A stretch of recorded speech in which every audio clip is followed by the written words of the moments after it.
ਸਤਿ ਸ਼੍ਰੀ ਅਕਾਲ ਦੋਸਤੋ, ਮੈਂ ਹਾਂ ਸਵਰਨ ਸਿੰਘ ਟੈਣਾ। ਤੁਸੀਂ ਦੇਖ ਰਹੇ ਹੋ ਅਜੀਤ ਵੈਬ ਟੀਵੀ। ਤੇ ਅੱਜ ਉਹ ਦਿਨ ਸੀ ਜਦੋਂ ਕਿ ਹਰਿਆਣੇ ਦੀ ਵਿਧਾਨ ਸਭਾ ਦੇ ਵਿੱਚ ਖੱਟੜ ਸਰਕਾਰ ਦੇ ਉੱਤੇ ਬੇਭਰੋਸਗੀ ਦੀ ਗੱਲ ਸੀ।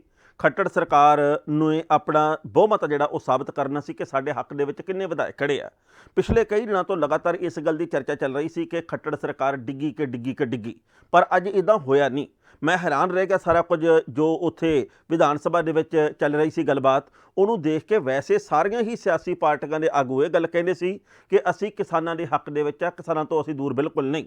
ਪਰ ਜਦੋਂ ਵੋਟਾਂ ਦੀ ਗੱਲ ਆਈ ਤਾਂ 55 ਵੋਟਾਂ ਜਿਹੜੀਆਂ ਉਹ ਬੀਜੇਪੀ ਦੇ ਹੱਕ ਦੇ ਵਿੱਚ ਪਈਆਂ, ਯਾਨੀ ਕਿ ਸਰਕਾਰ ਦੇ ਹੱਕ ਦੇ ਵਿੱਚ ਪਈਆਂ, ਤੇ 32 ਵੋਟਾਂ ਰਹਿ ਗਈਆਂ ਉੱਥੇ ਵਿਰੋਧੀ ਪਾਰਟੀ ਦੇ ਵੱਲ, ਯਾਨੀ ਕਿ ਵਿਰੋਧ ਦੇ ਵਿੱਚ ਸਰਕਾਰ ਦੇ ਖਿਲਾਫ ਗਈਆਂ। ਹੁਣ ਸਵਾਲ ਇਹ ਪੈਦਾ ਹੁੰਦਾ ਵੀ ਖੱਟੜ ਸਰਕਾਰ ਆ ਜਿਹੜੀ ਉਹ ਜਦੋਂ ਬਚ ਗਈ ਹੈ ਤਾਂ ਉਸ ਤੋਂ ਬਾਅਦ ਉਹਨਾਂ ਨੇ ਕਿਹੋ ਜਿਹੀ ਪ੍ਰਤੀਕਿਰਿਆ ਦੇਣੀ ਹੈ। ਕਿਉਂਕਿ ਆਪਾਂ ਜਾਣਦੇ ਗੁਰਨਾਮ ਸਿੰਘ ਚੜੂਨੀ ਨੇ, ਸੰਯੁਕਤ ਕਿਸਾਨ ਮੋਰਚੇ ਦੇ ਬਾਕੀ ਆਗੂਆਂ ਨੇ ਇਹ ਗੱਲ ਪਿਛਲੇ ਕਈ ਦਿਨਾਂ ਦੇ ਵਿੱਚ ਕਹੀ ਹੈ ਕਿ ਖੱਟੜ ਸਰਕਾਰ ਨੂੰ ਡੇਗਣਾ ਸਮੇਂ ਦੀ ਬਹੁਤ ਵੱਡੀ ਜ਼ਰੂਰਤ ਹੈ। 10 ਸੀਟਾਂ ਜਨ ਨਾਇਕ ਜਨਤਾ ਪਾਰਟੀ ਦੇ ਕੋਲ, ਜਿਹਦੇ ਕਰਕੇ ਇਹ ਸਰਕਾਰ ਬਚੀ ਹੋਈ ਹੈ। ਗੱਠਜੋੜ ਦੀ ਸਰਕਾਰ ਹੈ। ਦੁਸ਼ਯੰਤ ਚੌਟਾਲਾ ਹਰਿਆਣੇ ਦੇ ਵਿੱਚ ਉਪ ਮੁੱਖ ਮੰਤਰੀ ਹੈ। ਤੇ ਲੱਗਦਾ ਇਹ ਸੀਗਾ ਕਿ ਜਿਸ ਤਰੀਕੇ ਦੇ ਨਾਲ ਦਬਾਅ ਬਣ ਰਿਹਾ ਖਾਪ ਪੰਚਾਇਤਾਂ ਦਾ ਹਰਿਆਣੇ ਦੇ ਵਿੱਚ ਜਨ ਨਾਇਕ ਜਨਤਾ ਪਾਰਟੀ ਦੇ ਵਿਧਾਇਕਾਂ ਦੇ ਉੱਤੇ, ਉਹ ਇਹ ਮਹਿਸੂਸ ਕਰਨਗੇ ਕਿ ਸਾਨੂੰ ਸਰਕਾਰ ਦੀ ਨਹੀਂ, ਸਾਨੂੰ ਇਸ ਵਕਤ ਆਪਣੇ ਹਲਕੇ ਦੇ ਵਿੱਚ ਕਿਸਾਨਾਂ ਦੀ ਜ਼ਰੂਰਤ ਹੈ। ਪਰ ਉਹਨਾਂ ਨੇ ਅੱਜ ਸਰਕਾਰ ਦੇ ਹੱਕ ਦੇ ਵਿੱਚ ਹੀ ਭੁਗਤਣਾ ਠੀਕ ਸਮਝਿਆ। ਇਸੇ ਕਰਕੇ 55 ਵੋਟਾਂ ਜਿਹੜੀਆਂ ਸਰਕਾਰ ਦੇ ਹੱਕ ਦੇ ਵਿੱਚ ਪਈਆਂ ਤੇ 32 ਵੋਟਾਂ ਸਰਕਾਰ ਦੇ ਖਿਲਾਫ ਪਈਆਂ। ਕੁਦਰਤੀ ਗੱਲ ਹੈ ਕਿ ਹੁਣ ਖੱਟੜ ਸਰਕਾਰ ਦੇ ਵੱਲੋਂ ਇਹ ਗੱਲ ਆਖੀ ਜਾਊਗੀ ਕਿ ਇਹ ਕੁਝ ਕੁ ਲੋਕ ਆ ਜਿਹੜੇ ਮੁੱਠੀ ਭਰ ਲੋਕ ਸਾਡਾ ਵਿਰੋਧ ਕਰਦੇ ਆ। ਕੁਦਰਤੀ ਗੱਲ ਆ ਉਹਨਾਂ ਨੇ ਇਹ ਕਹਿਣਾ ਜੀ ਕਿ ਕਿਸਾਨ ਬਹੁਤ ਸੰਤੁਸ਼ਟ ਆ, ਇਸੇ ਕਰਕੇ ਤਾਂ ਸਾਡੇ ਖਿਲਾਫ ਨਹੀਂ ਕੋਈ। ਕੁਦਰਤੀ ਗੱਲ ਹੈ ਕਿ ਹੁਣ ਇਹਨਾਂ ਦੇ ਵੱਲੋਂ ਇਹ ਗੱਲ ਆਖੀ ਜਾਊਗੀ ਕਿ ਕੋਈ ਪਰਵਾਹ ਨਹੀਂ, ਜਿਹੜੇ ਵਿਰੋਧ ਕਰਦੇ ਆ ਉਹਨਾਂ ਨੇ ਵਿਰੋਧ ਹੀ ਕਰਨਾ ਹੁੰਦਾ। ਅੱਜ ਖੱਟੜ ਸਰਕਾਰ ਨੇ ਇੱਕ ਗੱਲ ਕਹੀ ਆ, ਮਨੋਹਰ ਲਾਲ ਖੱਟੜ ਹੋਰਾਂ ਨੇ ਵਿਧਾਨ ਸਭਾ ਦੇ ਵਿੱਚ ਖੜ੍ਹ ਕੇ ਉਹ ਕਹਿੰਦੇ ਵੀ ਜਿਹੜੀ ਕਾਂਗਰਸ ਆ ਵਿਰੋਧੀ ਧਿਰ ਆ, ਇਹਨੂੰ ਕਦੇ ਤਾਂ ਇਹ ਲੱਗਦਾ ਵੀ EVM ਦੇ ਵਿੱਚ ਨੁਕਸ ਆ, ਕਦੇ ਇਹਨਾਂ ਨੂੰ ਭਾਰਤ ਦੇ ਫੌਜੀ ਵੀਰਾਂ ਦੇ ਉੱਤੇ ਵੀ ਲੱਗਦਾ ਵੀ ਸਵਾਲ ਖੜੇ ਕਰਨੇ ਠੀਕ ਹੈ, ਤੇ ਕਦੇ ਇਹਨਾਂ ਨੂੰ ਲੱਗਦਾ ਜੀ ਕਿ ਅਵਿਸ਼ਵਾਸ ਜੋ ਪ੍ਰਸਤਾਵ ਲੈ ਕੇ ਹੈਗੇ, ਬੇਭਰੋਸਗੀ ਦਾ ਜਿਹੜਾ ਮਤਾ ਉਹ ਲੈ ਕੇ ਹੈਗੇ ਕਿ ਸਾਨੂੰ ਭਰੋਸਾ ਨਹੀਂ ਕਿ ਇਹਨਾਂ ਦੇ ਕੋਲੇ ਬਹੁਮਤ ਹੈਗਾ, ਇਸ ਕਰਕੇ ਵੋਟ ਪਵਾਈ ਜਾਵੇ। ਤੇ ਅੱਜ ਸਵੇਰ ਦੇ ਵੇਲੇ ਤੋਂ ਸਦਨ ਦੇ ਵਿੱਚ, ਯਾਨੀ ਕਿ ਵਿਧਾਨ ਸਭਾ ਦੇ ਵਿੱਚ ਗਹਿਮਾ ਗਹਿਮੀ ਵਾਲਾ ਮਾਹੌਲ ਸੀਗਾ, ਕਿਉਂਕਿ ਭੁਪਿੰਦਰ ਸਿੰਘ ਹੁੱਡਾ ਨੇ ਇਹ ਗੱਲ ਕੀਤੀ ਕਿ ਭਾਈ ਅਵਿਸ਼ਵਾਸ ਜਿਹੜਾ ਪ੍ਰਸਤਾਵ ਆ ਉਹ ਅਸੀਂ ਰੱਖਦੇ ਹਾਂ। ਉਸ ਤੋਂ ਬਾਅਦ ਇਹ ਵੀ ਮੰਗ ਕੀਤੀ ਗਈ ਕਿ ਸੀਕ੍ਰੇਟ ਵੋਟਿੰਗ ਹੋਣੀ ਚਾਹੀਦੀ ਹੈ। ਸੀਕ੍ਰੇਟ ਵੋਟਿੰਗ ਵੀ ਹੋ ਗਈ, ਪਰ ਜਿਵੇਂ 55 ਵੋਟਾਂ ਹੱਕ ਦੇ ਵਿੱਚ ਪੈ ਗਈਆਂ ਤੇ ਸਿਰਫ 32 ਵੋਟਾਂ ਖਿਲਾਫ ਪਈਆਂ। ਉਸ ਤੋਂ ਬਾਅਦ ਖੱਟੜ ਹੋਰਾਂ ਨੇ ਇਹ ਗੱਲ ਕਹੀ ਆ ਵੀ ਕਿਸਾਨ ਸੰਤੁਸ਼ਟ ਬਹੁਤ ਹੈ। ਉਹਨਾਂ ਦਾ ਇਹ ਕਹਿਣਾ ਜੀ ਕਿ ਕਿਸਾਨਾਂ ਦੇ ਵਿੱਚ ਕੋਈ ਸਮੱਸਿਆ ਹੈ ਨਹੀਂ ਗੀ। ਜਿਹੜੇ ਅਸਲ ਕਿਸਾਨ ਆ ਉਹ ਕਹਿੰਦੇ ਆ ਵੀ ਬਸ ਬਹੁਤ ਵਧੀਆ ਸਭ ਕੁਝ ਚੱਲ ਰਿਹਾ। ਤਿੰਨੇ ਖੇਤੀ ਕਾਨੂੰਨਾਂ ਦੇ ਮਾਮਲੇ ਦੇ ਉੱਤੇ ਕਮੇਟੀ ਬਣਾਉਣ ਦੀ ਗੱਲ ਕਈ, ਕਿਸਾਨ ਕਮੇਟੀ ਬਣਾ ਕੇ ਨਹੀਂ ਰਾਜ਼ੀ। ਤਿੰਨੇ ਖੇਤੀ ਕਾਨੂੰਨਾਂ ਦੇ ਵਿੱਚ ਅਸੀਂ ਸੋਧ ਕਰਨ ਨੂੰ ਤਿਆਰ ਆ, ਕਿਸਾਨ ਸੋਧ ਕਰਵਾ ਕੇ ਨਹੀਂ ਰਾਜ਼ੀ, ਤੇ ਇਸ ਕਰਕੇ ਸਾਡਾ ਕਸੂਰ ਕੋਈ ਨਹੀਂ। ਹੁਣ ਇਹ ਵਕਤ ਦੱਸੂਗਾ ਕਿ ਜੋ ਇਸ ਵਕਤ ਜਨ ਨਾਇਕ ਜਨਤਾ ਪਾਰਟੀ ਦੇ ਵਿਧਾਇਕ ਇਸ ਵਕਤ ਸਰਕਾਰ ਦੇ ਹੱਕ ਦੇ ਵਿੱਚ ਭੁਗਤੇ ਆ, ਉਹਨਾਂ ਦੇ ਨਾਲ ਭਵਿੱਖ ਦੇ ਵਿੱਚ ਕਿਸਾਨਾਂ ਦਾ ਕਿਹੋ ਜਿਹਾ ਰਾਬਤਾ, ਕਿਹੋ ਜਿਹਾ ਰਿਸ਼ਤਾ ਰਹਿੰਦਾ। ਸ਼ਾਇਦ ਤੁਹਾਨੂੰ ਚੇਤੇ ਹੋਵੇ ਪਿਛਲੇ ਕਈ ਦਿਨਾਂ ਤੋਂ ਹਰਿਆਣੇ ਦੇ ਵੱਖ-ਵੱਖ ਕਿਸਾਨ ਨੇ ਜਿਹੜੇ ਉਹ ਵੱਖ-ਵੱਖ ਵਿਧਾਇਕਾਂ ਦੇ ਘਰਾਂ ਦੇ ਵਿੱਚ, ਦਫ਼ਤਰਾਂ ਦੇ ਵਿੱਚ ਜਾ ਰਹੇ ਆ। ਗੋਪਾਲ ਕਾਂਡਾ ਤੋਂ ਲੈ ਕੇ ਬਾਕੀ ਸਾਰੇ ਵਿਧਾਇਕਾਂ ਦੇ ਘਰਾਂ ਦੇ ਵਿੱਚ ਗਏ ਆ। ਪਿਛਲੇ ਦਿਨੀ ਦੁਸ਼ਯੰਤ ਚੌਟਾਲਾ ਦੇ ਘਰ ਦੇ ਵਿੱਚ ਗਏ ਸੀਗੇ, ਉੱਥੇ ਉਹ ਆਪ ਮਿਲੇ ਨਹੀਂ, ਉੱਥੇ ਚੌਂਕੀਦਾਰ ਨੂੰ ਮੰਗ ਪੱਤਰ ਦੇ ਕੇ ਆਏ ਤੇ ਕੰਧ ਦੇ ਉੱਤੇ ਮੰਗ ਪੱਤਰ ਚਿਪਕਾ ਕੇ ਵੀ ਆਏ, ਜਿਹਦੇ ਵਿੱਚ ਇਹ ਗੱਲ ਕਹੀ ਗਈ ਸੀ ਕਿ ਤੁਸੀਂ 10 ਤਰੀਕ ਨੂੰ ਕਿਸਾਨਾਂ ਦੇ ਪੱਖ ਦੇ ਵਿੱਚ ਖੜ੍ਹੇ ਹੋ, ਤੁਸੀਂ ਸਰਕਾਰ ਦੇ ਪੱਖ ਦੇ ਵਿੱਚ ਨਾ ਖੜ੍ਹ ਜਿਓ, ਪਰ ਕੁਰਸੀ ਕਿਹਨੂੰ ਮਾੜੀ ਲੱਗਦੀ ਹੈ। ਉੱਦਾਂ ਚੌਟਾਲਾ ਹੋਰੀ ਇਹ ਗੱਲ ਕਹਿੰਦੇ ਆ ਕਿ ਕਿਸਾਨੀ ਦੀ ਅਸੀਂ ਬਹੁਤ ਕਦਰ ਕਰਦੇ ਹਾਂ, ਅਸੀਂ ਆਪ ਵੀ ਕਿਸਾਨ ਆ, ਪਰ ਕਿਸਾਨਾਂ ਦੀ ਮੰਗ ਕੌਣ ਮੰਨਦਾ।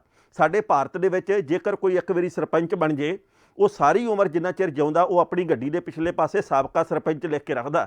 ਇੱਥੇ ਵਿਧਾਇਕੀ ਕਿਹਨੇ ਛੱਡਣੀ ਆ।